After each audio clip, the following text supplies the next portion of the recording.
சூரி படம் ஓரளவுக்கு மக்கள்கிட்ட போச்சு. அப்போ அந்த டைமில் வந்துட்டு பத்திரிகை மட்டும்தான் விளம்பரம், பத்திரிகைகள் மட்டும் தான் கொடுக்க முடியும், வேறு எதில் ப்ரமோஷன்ஸ்லாம் இல்லை. அப்படினால அந்த அந்த டைரக்டருக்கும் அந்த ப்ரொடியூசருக்கும் ஒரு மிஸ் அண்டர்ஸ்டாண்டிங் ஆயிடுச்சு. அது புது ப்ரொடியூசரு, அவரை வந்துட்டு இந்த டைரக்டர் ஒரு வார்த்தை சொல்லிட்டாரு, என்னால் இந்த பணத்தினால தான் உங்களுக்கு பேர் அப்படின்னு. இவர் வந்துட்டு நான் ஆல்ரெடி பணக்காரன்டா, நான் பென்ஸ் காரில் போயிட்டுருக்கிறேன் அப்படின்னு ஒரு ஈகோ இதாகிடுச்சு. அதனால அந்த ப்ரொடியூசர் வந்துட்டு விளம்பரத்தை அப்படியே நிப்பாட்டிட்டார். 35வது நாள் போயிட்டுருக்குது, 35 நாள் போயிட்டு அவங்க அப்போல்லாம் வந்துட்டு தினங்களில் பேப்பரில் பார்த்துட்டு தான் தியேட்டருக்கு வருவாங்க, பேசுவாங்க. எந்த தியேட்டரில் படம் ஓடுது என்ன ஏது அப்படி தான் வருவாங்க.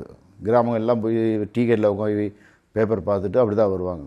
டக்குன்னு அப்படியே நிப்பாட்டிட்டார். நிப்பாட்டோன்னே 2-3 நாளில் அப்படியே எவ்வளவோ சொல்லி பார்த்தா பேப்பரில் விளம்பரம் கொடுக்க மாட்டேன்ட்டார்.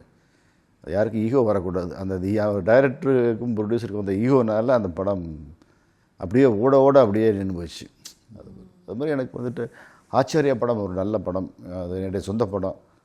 அந்த படம் நான் ரொம்ப எதிர்பார்த்தேன், அது சரியாக பெருசாக ரீச் பண்ணல. அதே மாதிரி ஈசான்னு ஒரு படம், ஒரு அருமையான படம், நல்லா அதுவும் நாங்கள் எதிர்பார்த்த அளவுக்கு போகல.